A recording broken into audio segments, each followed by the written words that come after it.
Okay, hello and welcome to the HSSSI26 Kickoff meeting. This project is executed under the Twiggs Cubesat project out of the University of Louisiana at Lafayette with our project team. I'm going to start a presentation here and we'll give you some introductions.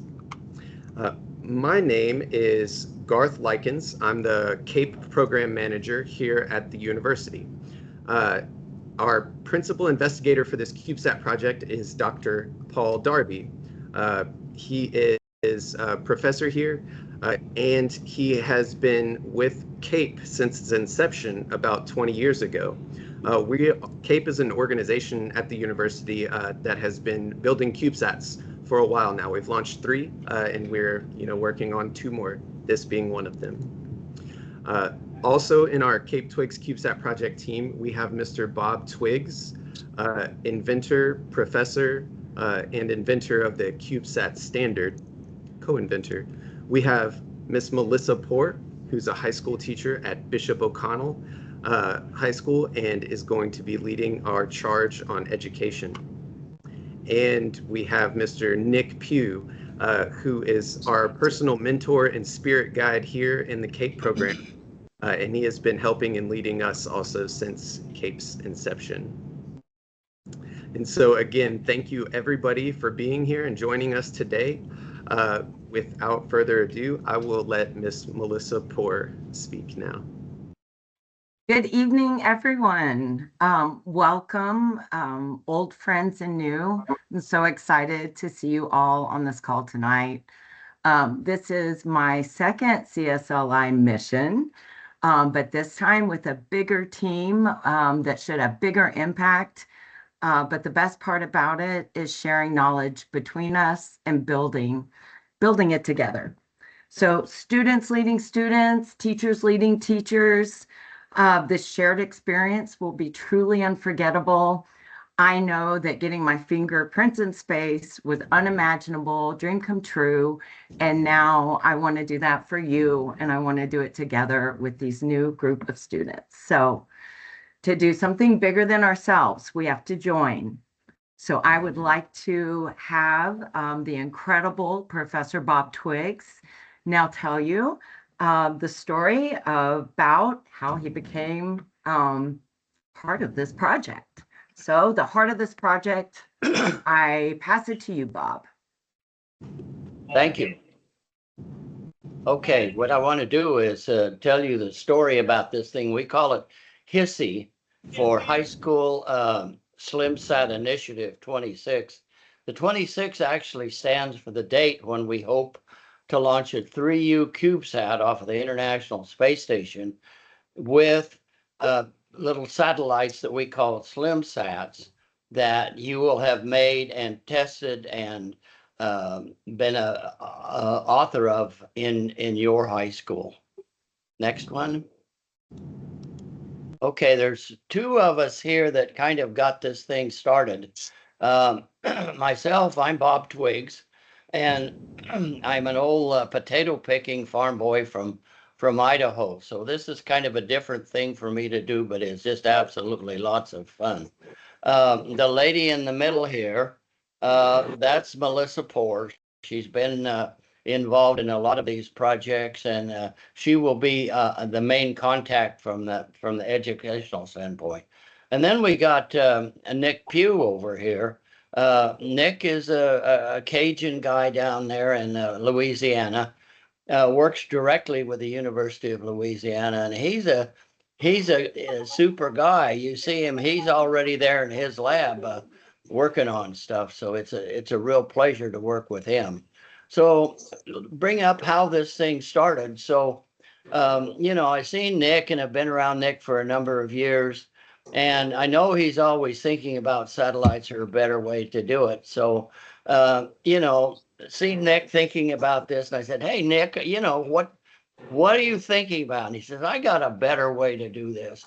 We have a dilemma here, a problem, in that generally in the universities, we have a professor that wants to start a CubeSat program, or the students want to start it, but the professor tends to He's going to be around for quite a while, and he tends to forget that the students are not going to be there forever. But he makes this project with the students to get him a Nobel Prize. And I think if that's the case, you probably pretty have a good understanding of how the project's going to go. So I wanted to find out from Nick what he thought about it. What's the problem here, and what can we do to fix it? So Nick says the problem that we have now is, first of all, we're not really serving the high schools like we would like to, and that's a good place to start a project like this that we're thinking about. They tend to get too complicated. They tend to take too long to build, and sometimes the students actually don't get them to work. So that's what we Nick's talking about there. Yeah. Next one. So yeah, Nick says we're going to start with the high schools. All right. But he says, you know, one of the things to do this project, Rob, is we got to get what's called a CSLI from NASA, and you know, you may not be familiar with that, but Nick informed me it's called a CubeSat Satellite Launch Initiative. And how do we get that? Well, let me just give you a little information here. What you do is you write a proposal to NASA, and what we have done and looking for is let them know about a student project for high school students who we want to do. The students are going to build a small satellite, have it launched on the International Space Station, and we're looking to operate this little satellite for about 6 months. We don't want to be accused of creating more space debris, and NASA provides the launch. They don't provide us any money, but when they award that initiative, they provide much technical help and actually pay for the launch. Okay, so we got to write a proposal. So, oh, come on, Nick.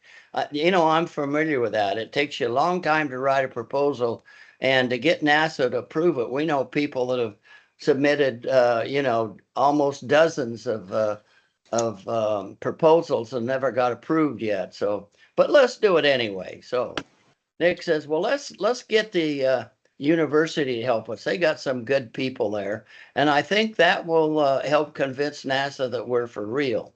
So we got people at the University of Louisiana helping write this proposal. So we wrote a proposal here and submitted that proposal to NASA around November 2023, you know, hoping that maybe on our second or third proposal, maybe we get accepted.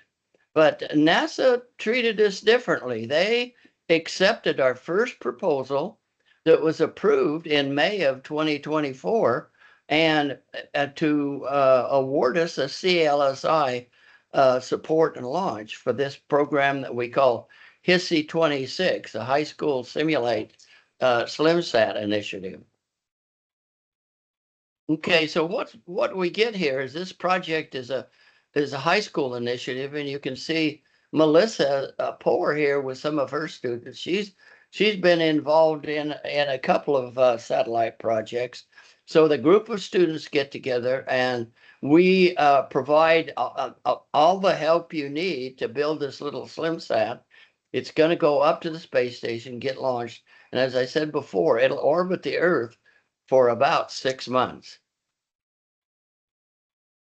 Okay, so just a little bit about this launch off of the International Space Station. There's a company called NanoRacks that's now called, was NanoRacks, but it's now called Voyager Space, that's actually building a new commercial space station. And they're the ones that we work with through the CSLI program to launch the CubeSats. And so we'll find out a little bit about that. Okay, so what the SlimSat on our CubeSat is going to be launched on probably a Falcon 9, the Dragon capsule. It's a supply capsule that goes up to the International Space Station. This is a space station, so it comes up and docks on the space station and transfers our things that we need to launch from the Dragon capsule here onto the station, and we'll show you where it goes from here. This is inside is what's called the Destiny module, and this large black box here is where all the satellites are put in. This black box is filled up down at Houston and then taken to Kennedy to get on the Falcon 9 to go up. And what you see behind it, this circular cylinder here, is a airlock. And what they do is they put this box in the airlock, close the door, and then let the air out of it and open a door on the other side. And they have an arm that they use to reach around, grab the box and hold it out in order to launch satellites. This is just a different picture here showing some different boxes that they've got ready to go into the airlock. Okay, they go into the airlock and they're sticking out like this, and you can see these open doors is here where CubeSats have come out. This is a good picture showing one of the early launchers. It only has I think 4 compartments, and the one that I showed you earlier is a newer model. But you can see the arm here on it, and you can see 2 3U CubeSats being launched out of it. This is a little closer showing one. This is probably more like a 6U CubeSat. And this is a good picture here, and it's important to us. These are 3U CubeSats, and this is exactly what ultimately we will be building and putting the SlimSats in. The SlimSats are like a loaf or a slice of bread. So this will be like a loaf of bread full of these little SlimSats, and they will be launched out of here. We'll have to send a signal from the ground station to the mothership and have it have a controlled launch for a SlimSat. So we expect to have anywhere from 20 to 24 SlimSats in here, and that is a real live satellite that once it's up in space, you will be able to communicate with it from a ground station that will provide for you on the ground. Now, this is not a very sophisticated satellite. In fact, it's comparable in complexity to the Sputnik, which was a very simple, although very large satellite that was launched by the Russians. Next one. Okay, here's another picture of it. These are satellites that was launched by Planet, a company that started out very early, launching large constellations of these. They're doing imaging of the Earth. Next one. Okay, this is a really neat program here that Melissa is going to tell you about, that as part of the things that we will supply to help educate you and your students. Melissa? Yes, a few words about that. Astriograph is actually the second version, second level, more university level. But I was first introduced to this platform, the first version known as Privateer, through the SEAS program at the University of Texas at Austin. So Dr. Mariba Jha received a MacArthur Fellow Award to do more with this tool that actually tracks orbital debris. Live missions as well, because they in fact will become orbital debris. But I love that we are including this. This image kind of explains more. When we're able to show ourselves or our students a visualization of data, a way to analyze in a different way, we get a deeper meaning. So this project is abstract. It's launching to orbit. So the base level platform that I'm going to share with you looks more like this, and they will be able to see constellations of Starlink satellites. They will be able to see original American US Explorer satellites from 1954 still orbiting. But the best part is they will be able to think with the end in mind as our next generation of satellite builders and cleaning up their space, and truly just using simpler technology, smaller, to get the job done and to keep our orbits clear. So that is all I was going to say on this slide.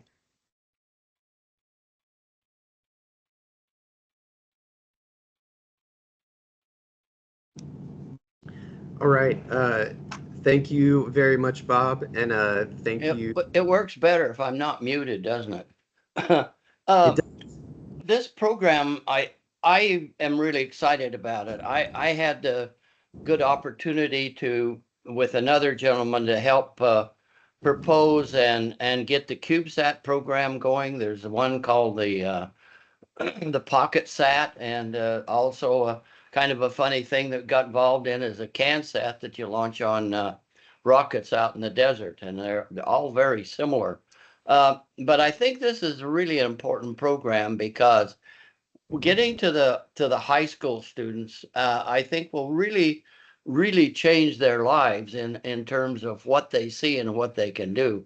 So having built a SlimSat the size of a piece of bread, get it up in space, get it launched and operate it, they can say, look, I've got my fingerprint in space. And that's really important for students to be able to say that. And, you know, that is going to be a real good ride to get them into a university if that's what they choose to do. So, and we hope that they go, we'll recommend first they go to the University of Louisiana, but we won't restrict them on other universities. So anyway, it is to me, a really interesting opportunity that we've got here. I'll turn it back over to Garth here. Thank you very much, Mr. Twiggs, and thank you, Ms. Poor. I would clap if we were an auditorium, but instead I'll just click that button right there and say thank you very much. And so just a couple of things, and then I'll open it up for everybody to ask questions. I'm sure we have questions. We also have some other people on our team that are helping. So Amin Jamshidpour is one of them. And Aaron Zuckerman has also been contributing, and also Claire Toya, who's on the call as well right now, have been contributing to our project. So before we ask for any questions, I'll also say that we would like everybody to complete the pre-participation survey that we sent out to all of our mentors and teachers. It's for our mentors and teachers, so we can get some more information just about where you are and what you have available to you. Okay, and I will now open it up. Ms. Poor, go ahead. Yeah, right before you open it up, just one more thing about student materials. So the teacher survey I created to help sift out and kind of see what categories we fall in. We plan to have a diverse mission, and we are calling it high school, but we are scaling it and grouping with other schools at lower and higher levels for our mission payloads. We do want to share the experience we bring. So one of my favorite things from my first mission was a signature payload, and running that campus mission, I have some precious best practices that I will share and roll out as we go. But that being said, think about your team, think about some students that will help lead it, a team name, a mission patch, and at the bottom of the presentation slides was a graphic, a raw, rough mock-up of our mission patch. So let's dare to dream and make this a real mission. Let's go, Garth, for questions now. Is that what we should do? Yeah. So in the chat, Crystal Rowland says, what's an ideal participation level? How many students and teachers should be involved? I'll take my perspective. I'm planning to use my engineering club at the helm for the harder, longer parts. I have about 30 engineering club students, but I have about 6 or 7 that come and give that time dedicated, and I call them officers. So I'm planning to start with that. I will be rolling it out to my 5 different engineering classes and sharing it with my 1,200 student body when we do the tethered balloon launch. I do think that creatively we can find ways to share it with our community too, but my first thought is local art campus. So very good question. And we would love your suggestions, Crystal.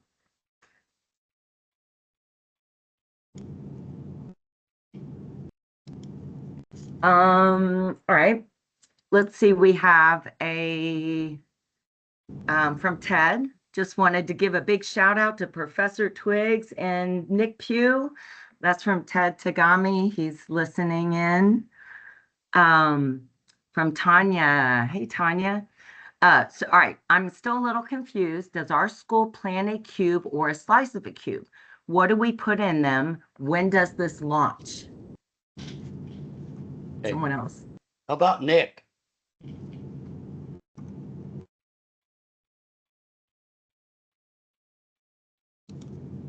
Is Nick muted? Yeah. Don't pull the twigs on him. Okay. The size is about a slice, the size of about a slice of bread. It's about 390 millimeters on an edge. And let's see, what was it? Oh, when we plan to launch? If all goes well, we hope to launch this in May of 26. We hope we will get some hardware out certainly this year. The first 10 we're going to roll out early next year, and we would like to have hardware in all you guys' hands by May of 25, and you guys and we will get them back, and if all goes well, we'll put them on a rocket and get them up to the space station in May of the night of 26. Yeah, and if I can add on to that, so specifically answering your question, you won't be planning a cube and you won't be planning a slice. So our goal is to provide you with the SlimSat module for you to develop, play with, and figure out and fly as a weather balloon. And we'll have more information coming out about that will communicate to you via email and on our website at the university's website. You will use a SlimSat and fly it and send it back to us, and we will put it inside of a 3U structure that we will then give to NASA to launch for us. And if you do have the capabilities and the want to and the know-how to develop the 3U, you are more than welcome to contribute there. But this meeting is the High School SlimSat Space Initiative 26 and is directed more towards high schools, but you can drop us a line if you're interested in developing a 3U. We can move on to Lauren Parker has a question about how much time do you estimate this taking? I'm trying to wrap my brain around what format will work best with our class schedules. Yes, and that's a follow-up on Tanya's question as well. So from my teacher perspective, I think this is what you're wanting to know. So we have a standard prototype. You'll have procedures written for it so that it's going to be kind of plug and play, should be able to turn on, collect data, and work. So our plan, talking about hours that you choose to do, we really want it to be scalable, that you imagine doing it maybe with a focus group of students to start. And the options later or for a higher level group is to add your own sensor. We will have an extra spot, an extra port. Maybe you work with a university near you and you'd like to do that. So those conversations, we have a speaker series, but we will be talking about that aspect of it during our meetings as well. There is a deployer challenge at the university level on our launcher, which is a very exciting aspect of this. But back to what the classroom teacher can expect, we are going to give you milestones that have clear guidelines that it will be procedures on using hardware that I don't know if you said this, Nick, that they may get in January, or is it May? We're gonna run out the first alpha hardware, about 10 units in January. Okay, yes. And this device is balloon flyable. You go get a balloon, fill it with about 50 bucks of helium, and turn it loose. And it will communicate to a ground station. The ground station is connected to an Adafruit server. So we've done a lot of the hard work for you. And once you look at this thing, we want you to get your students to add additional sensors.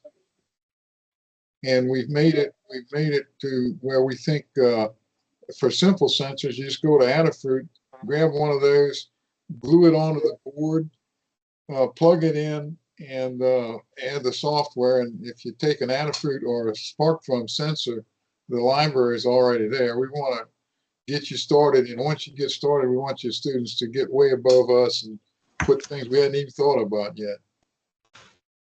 Nick, do you have any of the hardware there in front of you? Actually, I do. This is I call this the ugly version.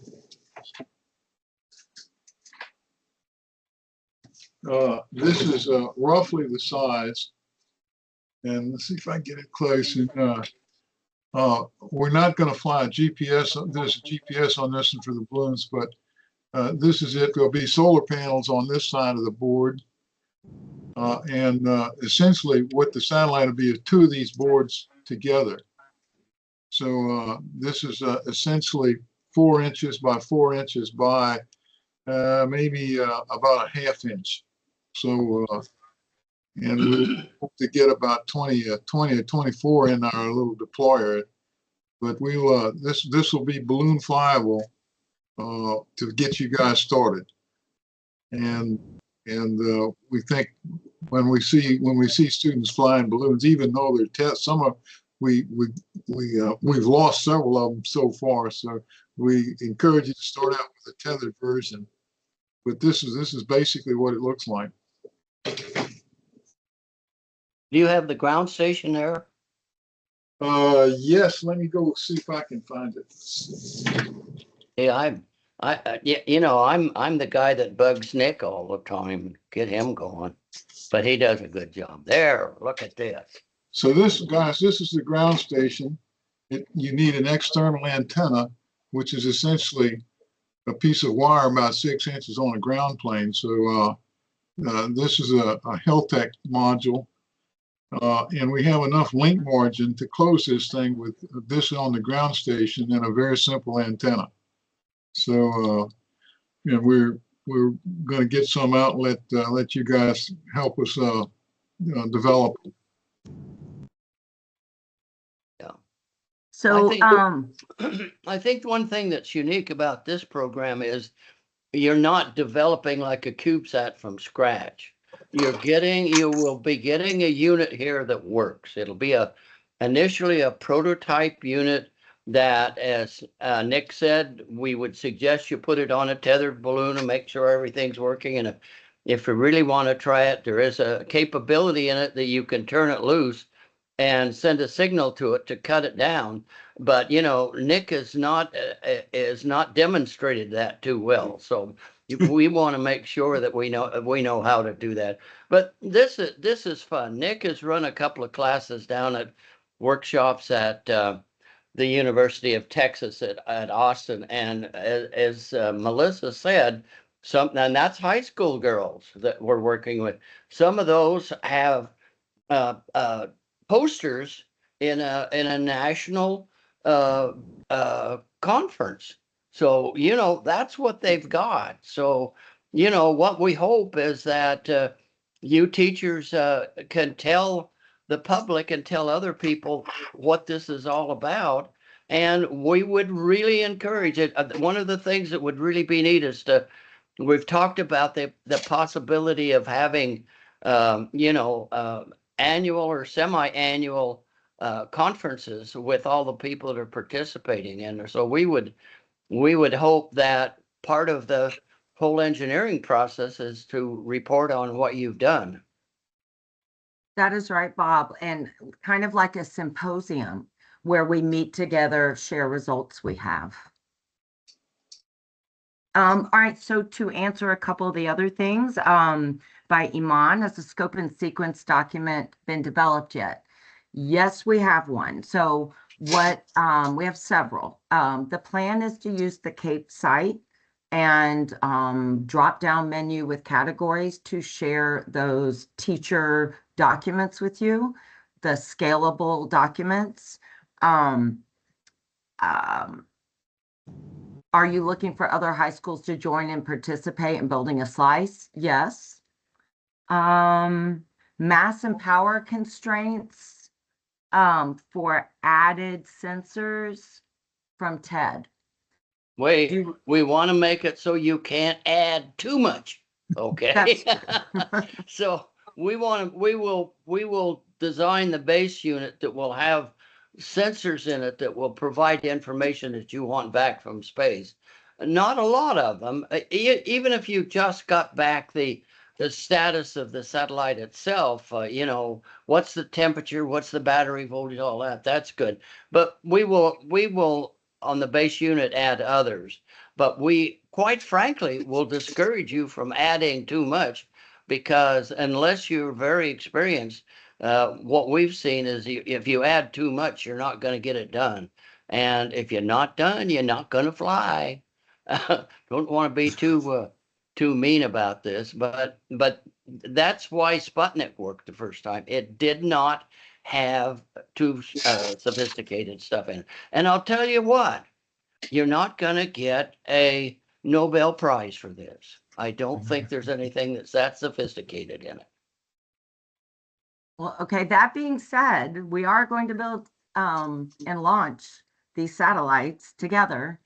And that brings me to something else. In the mentor teacher survey, there's a question about resources. There's an estimate about cost for helium. I think Nick mentioned already we can get from a party store tanks for about $50 each. And usually that will fill enough for one mission.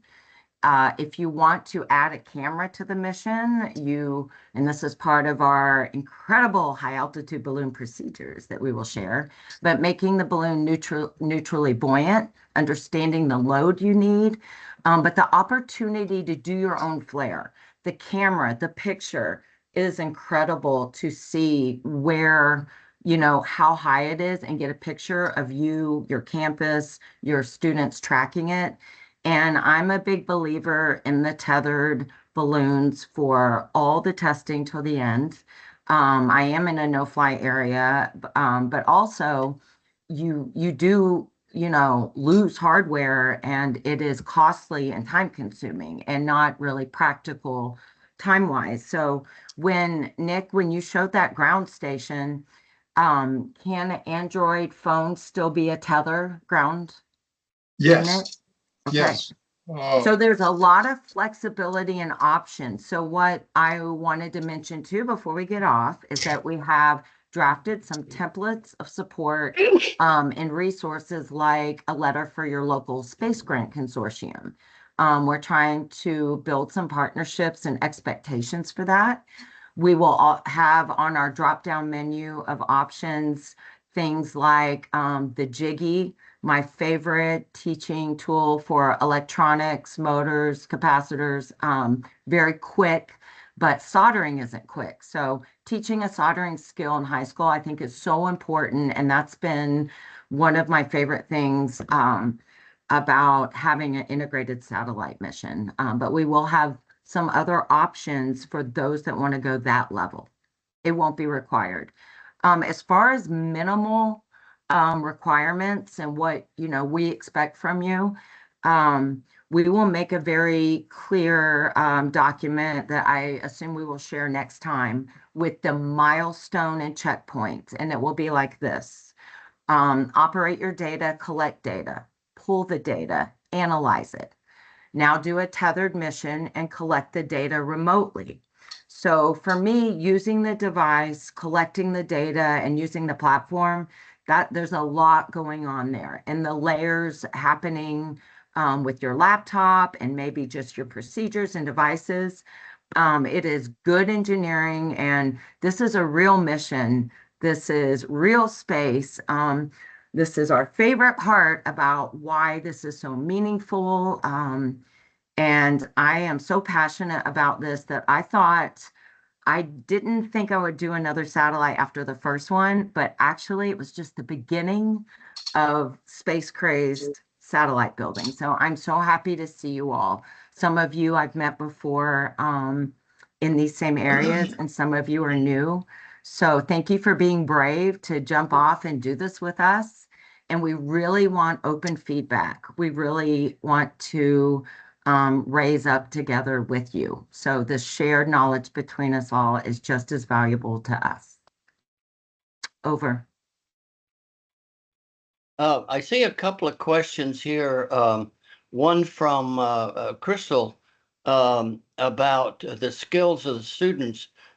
We actually want to look at the level of the schools and the capability they have, and we will try and have available mentors and a class outline that will reach each level. For example, one of the things that we do in soldering, there are several kits that you can buy and put together, and we will provide you all the information that you want to know about soldering. There's lots of good YouTube videos, and actually some videos of schools that have done this. So we can expect that you will start at zero with the students, or you may be able to build the next James Webb Telescope. We'll take that full range. Great. So I'm just seeing a comment from Ted. Thank you, Ted, about the comment about an account with Airgas. Check to see if your school district has one. Claire, one of our interns for Twiggs Space Lab, she was asking if we wanted her to share the CAD design at this meeting. So I'm not sure if we can do that, Garth. And then when should we, while you're thinking of that, when should we have students ready to go? I think now. We created this moment so that you could now go talk to your students about the mission. Bob, can we share the slides of the nanoracks? Nick, I don't think, and we don't want things to be proprietary, do we? No. Okay. Totally. Do it. Let Sharing. Claire show her slides where she's working. Well, it's not so much slides. It's the Fusion 360 CAD design software that I have. I also have a physical model, which you guys will probably get to. I don't know. Maybe you'll get to see that in the future too. But here, I will share my. Can I share my screen? I think I might should be able to. Oh, here it is. Okay. Yeah. Yes. Here it is. This is. Yeah. This is the big end design-esque that we're going for. The stuff that that you guys would be working on is one individual of these gray things. It would have a circuit board and all that, like they were talking about. You would have the circuits and stuff already in there, but it's about, I think, half an inch or maybe an inch. I can't remember right now, but as you can see, there's a bunch of them, and that's kind of the aim of this project. It's still the size. Oh, sorry. Still the size of a CubeSat like perimeter wise, but it's a bunch of small slices. So this is just so people have a better idea of what the end product is. There's this. And then I also have a motion example. If I can get that to work, we'll see if I can get it to work. Where it's just, this is way faster than it would ever go than what we're planning. But that's the SlimSat would be the thing, this gray thing. That is what you guys would be working on. And I think I can say that if any of you want the CAD files to do your own 3D printing of these parts, I think we can make those available. In fact, we would encourage you to go use your 3D printer. And you know that I think Claire kind of likes that. You know, I think she's proud of that, and I like to see you do it. And again, you don't really know if it's going to work until you try and build it. Now, I'm not a CAD guy, so the next time we have a meeting, I'll show you my wooden stuff. So I'm a guy that works in wood and not CAD, but I got some real Goldberg stuff I'm trying it. Yeah, okay. Yeah. Did you show them that one? Yeah. And that's got the stepper motor on it, and allows you to use the stepper motor to try and kick out some of the wooden SlimSats.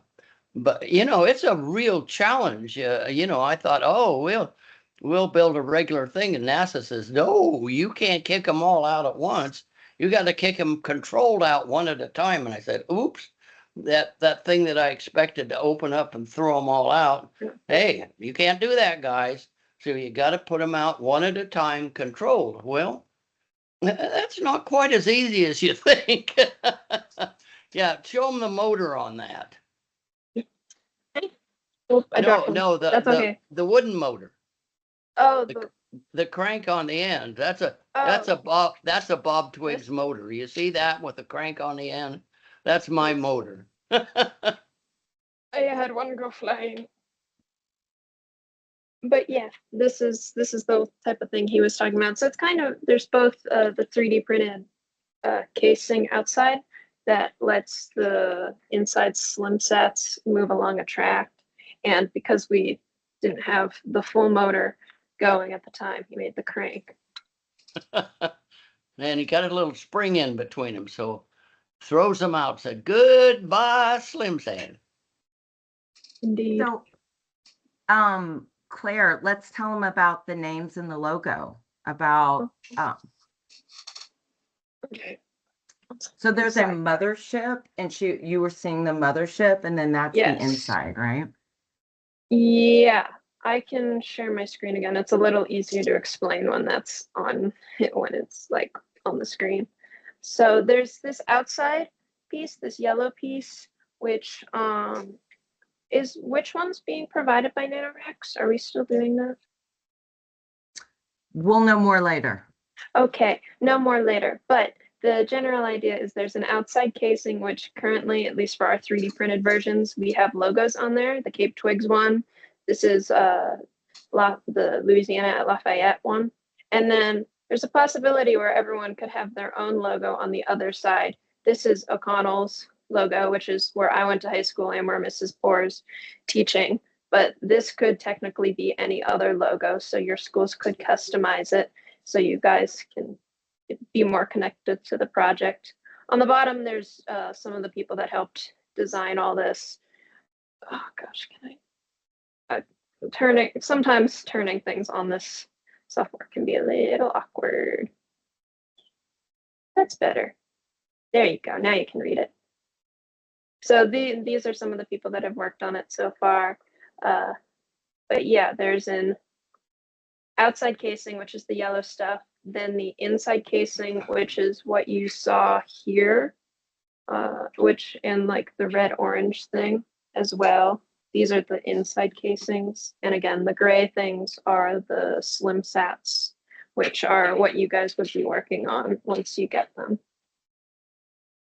Claire, thank you. From a teacher perspective and from yours, Claire, learning CAD modeling it goes slow at first, right? But using the text and being able to make it personal and yours, having your students put their names on the file too, like, I just think that is incredible experience to teach others. So you'll have a model, teach between model and prototyping to show the principal, the other schools.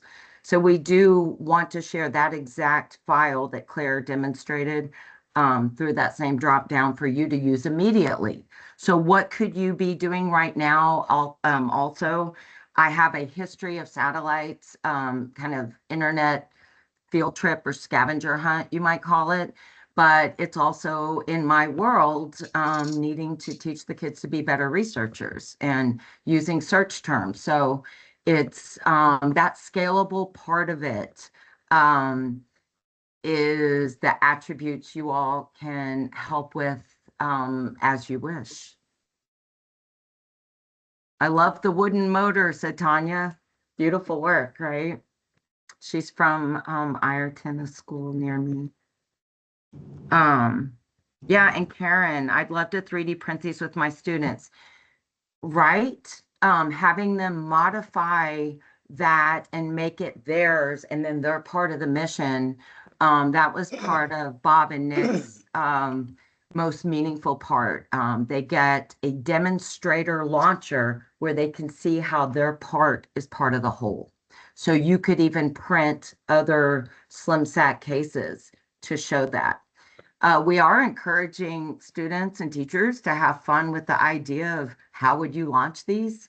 How would you push it out of that? If you want to modify that file at all, share it back. That would be really cool. All right, over. Yeah, so this has been great. We're going on almost 48 minutes here, 50 minutes. And so we can start wrapping it up. We'll just give everybody the opportunity. If you have any comments or questions, now is the time. Garth, I have one question, and I guess this is just the kid in me wanting to ask these things. And what I want to ask is, all right, let's say I'm ready. I'm ready to sign up. I'm ready to get involved in this. What's the first thing I do, and then what happens after that?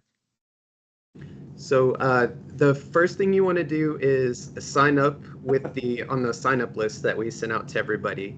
And if you know anybody that wants to, you can forward them that link. And have a mentor that will sign up, most importantly, a teacher or mentor who will sign up. The next thing is to complete the ITAR training. So if you have not done the ITAR training, please have your mentor, or if you are a mentor or teacher, do the ITAR training and send the certificate back to us. And then fill out Melissa's pre-participation survey. That will give us a lot of information that we need to help finish developing this program for the next year. Following that, look out in your emails. That's how we've been communicating with everybody. Look out in your emails for a follow-up email from today and plans for next year.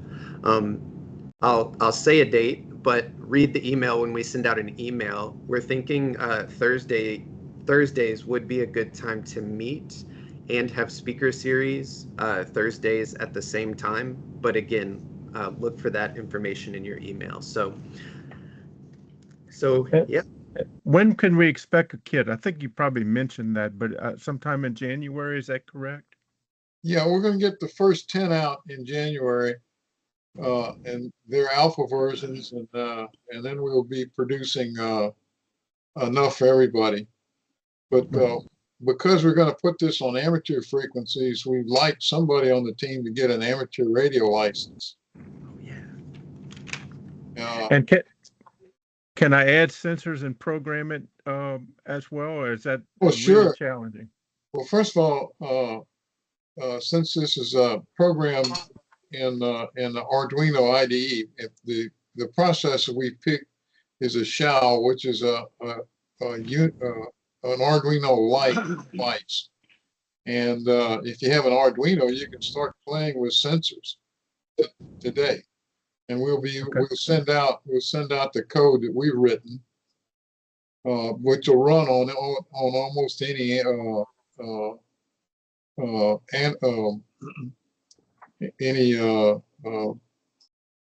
device. And So if I can program an Arduino, I should be able to do some programming with this SlimSat module. oh, absolutely, absolutely. Okay, thank you. Garth, another thing that we'll do after this meeting is share the presentation and possibly the direct link to where we will populate the history of satellite draft. The student survey link we'll send to you too. I have it for you. And that would be something great to do on a kickoff with your school. If you tell them about the mission, show them the Voyager. And this survey is about their STEM interest and knowledge. And I can share your school's data with you, and we will do a post mission survey as well. But it is going to be valuable for you too, I believe, right? It's the things that teachers want to know. My questions were related to access to resources. What would they like to know more of? What are they thinking of doing for their pathways? What are their activities? And yes. All right, we'll send a follow-up email. And we are going to update our website. That I put the link in the chat right there. You can go check it out. You can access the form to sign up. You can access the form to ask a question. We are going to post a link for frequently asked questions, which is really just a compilation of the questions that have been asked thus far. So the ones we asked today will be put into a FAQ that we will put on the website.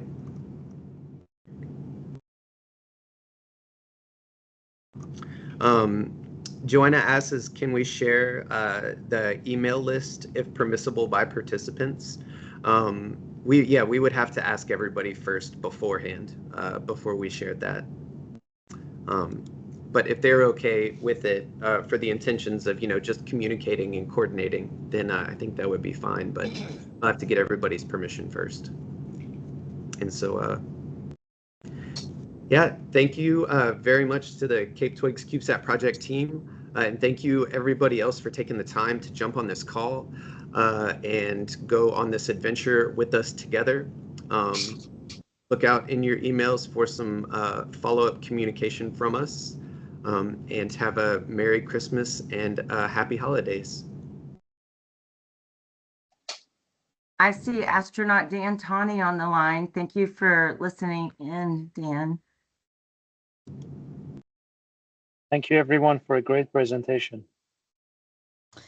Thank you. Looking forward to participating with you. Yeah, thank you very much. All right, bye-bye. I'm here, Melissa. I just couldn't get to the mute button. Good to see you. Good to hear about the project. Yeah, hey Dan, thanks for joining.